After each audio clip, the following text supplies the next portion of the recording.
Welcome to Business Line's State of the Economy podcast, where you'll find insight, analysis, and the story behind the numbers. Hello and welcome to Business Line's State of Economy podcast with the theme of marketing. We are at the fag end of 2023, and what could be more appropriate than to do a recap of the big trends that influenced marketing this year. We'll also try and forecast which of these trends will hold out in 2024. And who better than our regular guest, seasoned leader Shiv Shivakumar, operating partner Advent International, to do some crystal ball gazing. Hi Shiv, excited to hear your big picks. Thank you, Chitra. It's always a pleasure doing this for you and Hindu Business Line. Great. So let's dive in. The big buzzwords at the start of 2023 seem to be, purpose-led marketing, authenticity in content, sustainability. And then suddenly ChatGPT burst onto the scene and it was all AI and all. What, according to you, were the big disruptive global trends in marketing, like the universal trends? I think ChatGPT launched in November 2022, Chitra, and I think it took the world by storm because everyone recognized that it could actually generate content for us. If you are a lawyer, you could summarize a whole legal brief into 2 pages or 3 pages. If you're a visualizer, you could get pictures and put it up. If you are a copywriter, you could actually ask for copy to be written, etc. There have been various calls across the world for ChatGPT to be banned. I think the Hollywood writers went on a strike. My own sense is that this technology will take away the lower end jobs, but it will force people to go to the higher end of the spectrum. We've seen this happen almost in every industry. For example, you take pilots, a profession where you don't need a degree. AI has been in place fly-by-wire for 30, 40 years, but pilots have only got more skilled. They haven't got less skilled. Take the use of AI in cricket. Umpires have got better. Today, umpires get their decisions 95% right, and they actually challenge the third umpire. That is one thing which I definitely see. Second trend, I think, which is playing out right now, which will also impact 24, is higher food prices. I think higher food prices will challenge consumption, will challenge people to buy brands at premium. So I personally believe that the next 12, 16 months, we will see a hell of a lot of promotions. We'll see a hell of a lot of discounts which come from brands. Next trend, I would say, which has continued, which is a sad state of affairs in Indian marketing, is that most of the stuff Indian marketers are doing is either price-centric or celebrity-centric. And in many cases, both don't work. But marketers are forced, the companies are forced, the companies are in a catch-22 situation. As their sales drop, they want to push more trade discounts or consumer promotions, etc. So this is what I see as the big trends, right now. But at every marketing forum, we've been hearing things like purpose, sustainability. And at the same time, we've also seen movements against them saying that this is just greenwashing and things like that. What is your feeling on these trends? My sense is that, purpose is an overused word. And I think a word used more because Unilever globally said it. So Hindustan Lever started touting it. They started talking about virtually purpose to retailer and things like that, which have absolutely no meaning. And I think the new CEO of Unilever has said the right thing to say, we will not force fit purpose onto brands. Nobody goes and buys a brand. Nobody buys a hammam saying it has a purpose. People buy a brand because it is of quality. It has a certain promise. It has a certain price value equation. So in my book, purpose, I think 2024, you'll hear less about it. But more important, rather than purpose, I would say, is the direction of the company and the brand. As long as the brand and the company are in the right direction, I think by and large, social media, commentary, etc. will favor you. That's what I would say. The other bandwagon, which you rightly pointed out, is a lot of people getting onto what I call cause marketing. Okay, dowry is a problem, divorce is a problem, second marriage is a problem. So it's as if there is a map of causes, and then each brand takes a dart and shoots and says, okay, now let me own this. Nobody else is there. I don't think that works either. I think whatever you own, whether it's ethical, whether it is cause, whatever it is, it must be in some way related to your brand and its promise. If you can do that right, then I think you'll be okay. I think we overused it. In terms of sustainability, the big challenge in my book, sustainability works at various levels.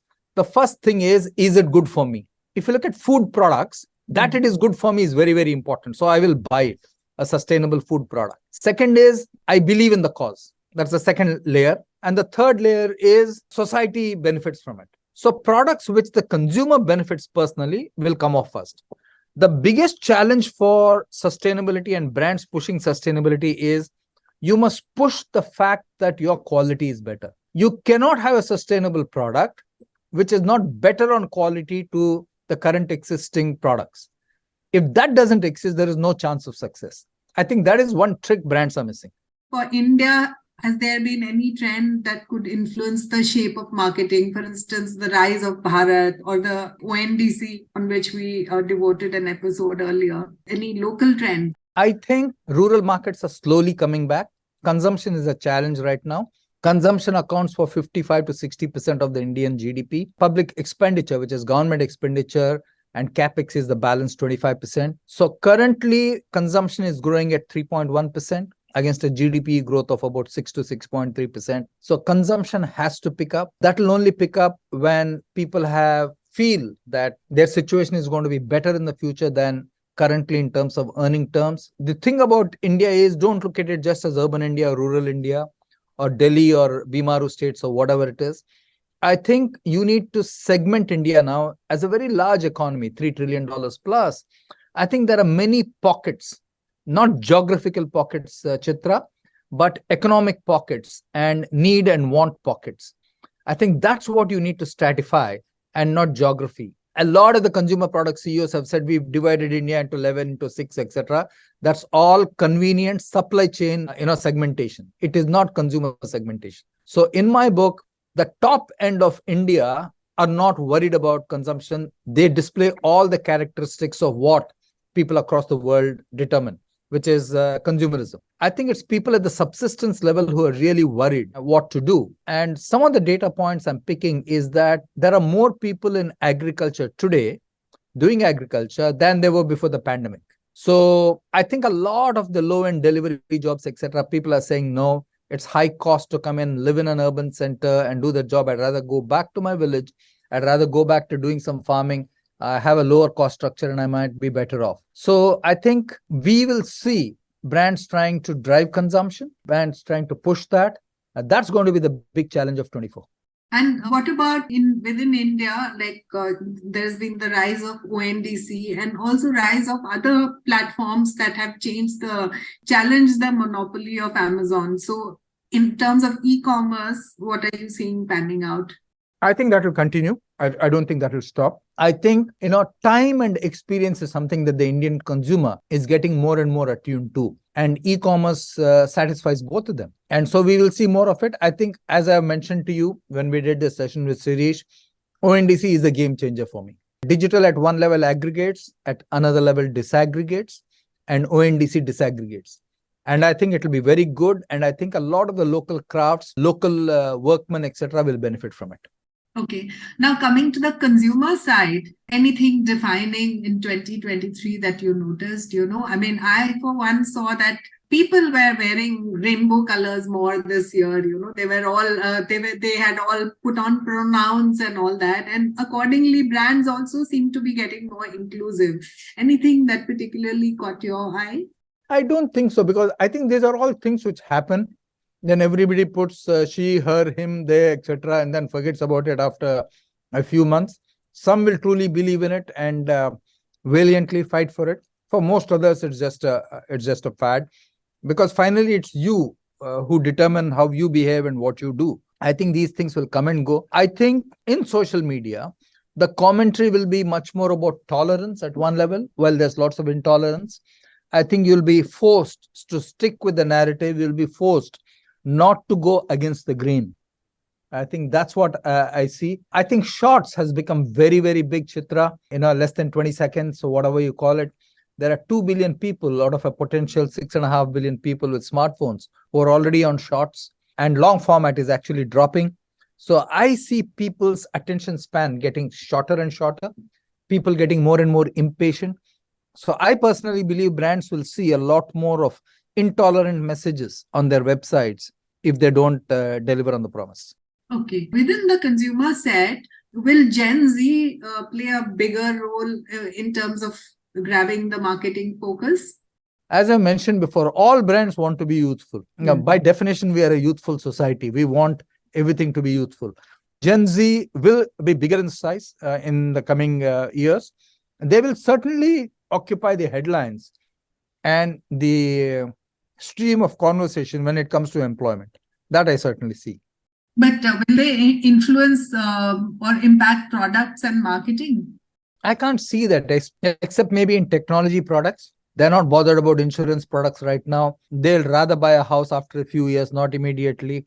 Travel, they might influence a lot. Airlines, they might influence a lot. Those are categories which they're big users, which they'll influence. Okay. So some trends, blaze through only to fade out. Like, in 2022, we kept hearing everyone talk about the metaverse, and brands were putting their money into building their presence on the metaverse and all. But this year, we don't seem to have really heard much about the metaverse in 2023. What really happened? If you remember, my fifth prediction was metaverse last year. I personally believe it will come through. A lot of the companies, early pioneers, which is Meta and Microsoft, took a backseat and actually cut down their resources or spend behind metaverse by the middle of the year. Then suddenly Apple announced that it's interested in virtual reality and augmented reality. And again, the interest has picked up. As I've said before, when the form factor of the current, big bulky system drops to more like a, spectacle, and the price comes to about 10,000 rupees in India, metaverse will take off. It's a matter of time. So give it a few more months or years, and I think it's here to stay. So if 3 or 4 trends for 2024 that marketers should take cognizance of, what are your picks? I would say number one, I think all marketers will continue to use price and celebrity, and about 90% of them will get it wrong. That's my first prediction. Second prediction is that it'll be a tight market. So you really have to address consumer needs much, much sharper if you want growth for your brand. And growth for your brand will come through better consumer segmentation, not geography segmentation. So don't go back to that old wrong idea of 7 Indias and 11 Indias. They're all good sound bites, but they, in actionable terms for a marketer, they're zero. So segment your market better and see where those pockets are and which geographies they cut across, and see what you need to do there. Third, I would say don't just jump to a cause or a purpose just because it's fashionable for somebody to say it. I think you really need to think hard about what your brand stands for. And there is no substitute for basics in brand building. There will be disruption in e-commerce with ONDC. It will be a bigger disruption than ever before. I think AI will impact the marketing services industry, like market research, like visualizers, like basic jobs and ad agencies, etc. They'll have no option but to go up the value chain.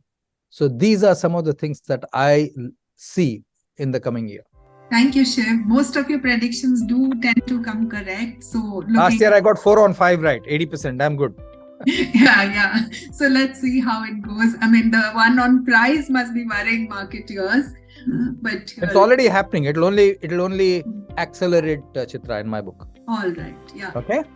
So as always, a pleasure to have you. Thank you, Shiv. Thank you, my friend. Thank you very much. All the best and Happy New Year.